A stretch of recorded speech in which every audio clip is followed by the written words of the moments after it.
Assalamualaikum warahmatullahi wabarakatuh.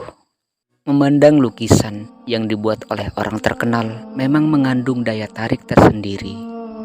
Tidak sedikit kesejukan mata dan ketenangan batin akan kita dapatkan setelah melihat lukisan-lukisan itu.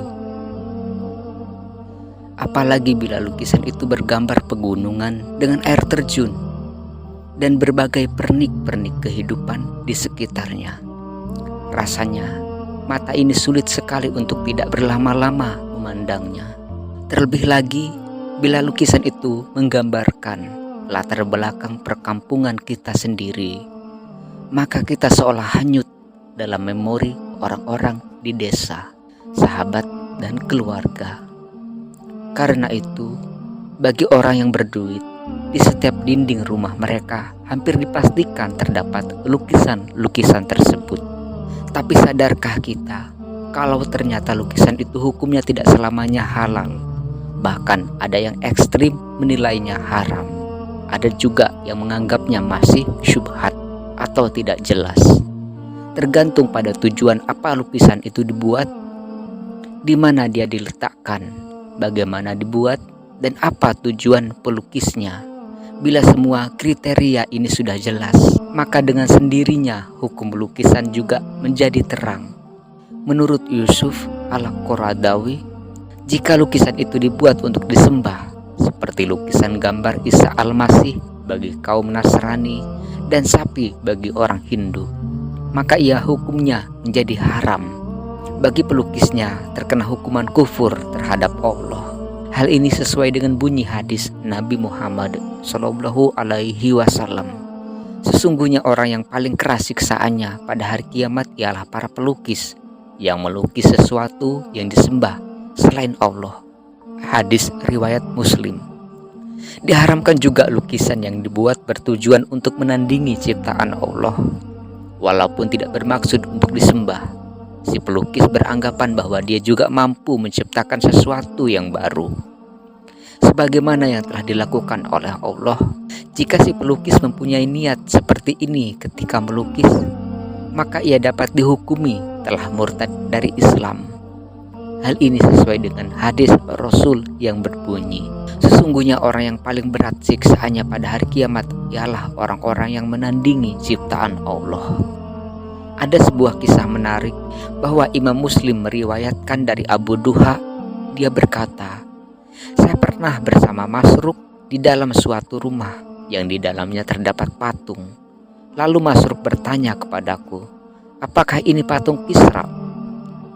Saya jawab, tidak, ini patung Maryam.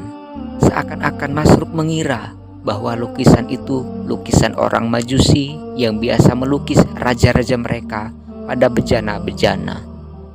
Tetapi ternyata lukisan itu dari orang Nasrani.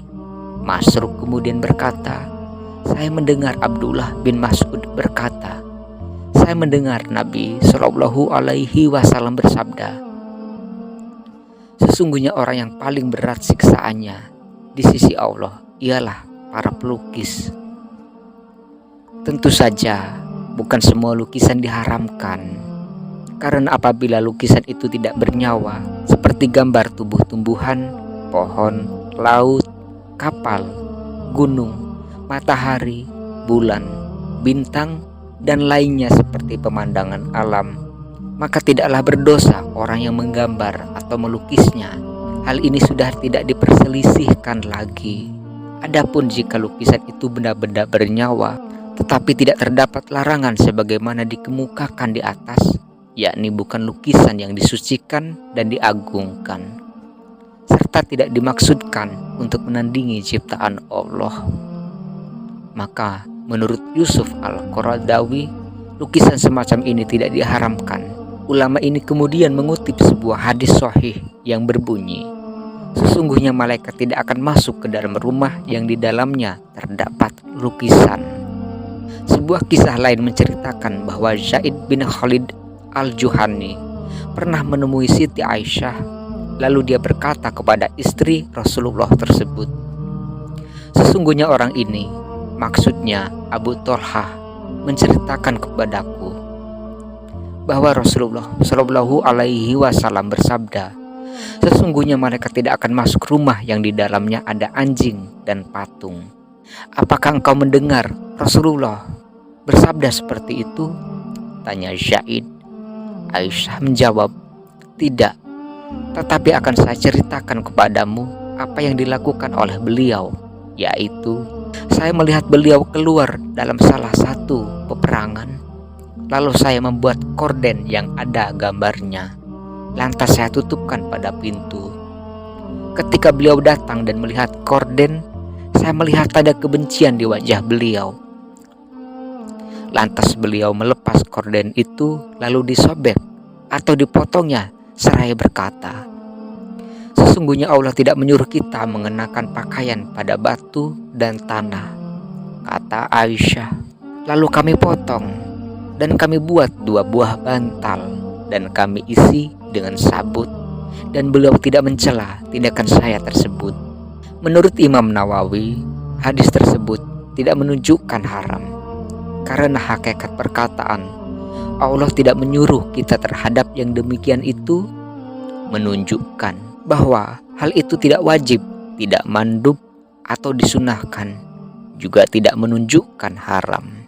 Pendapat ulama tersebut dapat dibenarkan bila menelusuri hadis lain yang diriwayatkan oleh Imam Bukhari bahwa Rasulullah Shallallahu Alaihi Wasallam pernah berkata kepada Siti Aisyah, singkirkanlah korden itu dariku, karena gambar-gambarnya selalu tampak dalam sholatku. Menurut Yusuf Qaradawi, lukisan yang ada di korden rumah Rasulullah bergambar burung. Dari sini nampak bahwa lukisan yang bergambar binatang itu diharamkan. Tetapi bila lukisan itu sampai menghalangi kita dari kekhusyuan sholat, maka bisa dihukumi haram. Dari beraneka pendapat dan dalil di atas, maka dapat disimpulkan bahwa hukum lukisan itu bermacam-macam, tergantung pada apa, bagaimana, di mana, dan tujuan dari lukisan itu dibuat. Karena itu, bagi para peminat lukisan, hendaklah bisa memahami beberapa ketentuan di atas, sebab ketidakpahaman kita akan ketentuan-ketentuan itu berakibat pada kerugian yang akan kita dapatkan, yaitu tanpa sadar setiap hari kita telah menabung dosa dalam rumah kita sendiri. Wallahu a'lam bishawab. Wassalamualaikum warahmatullahi wabarakatuh.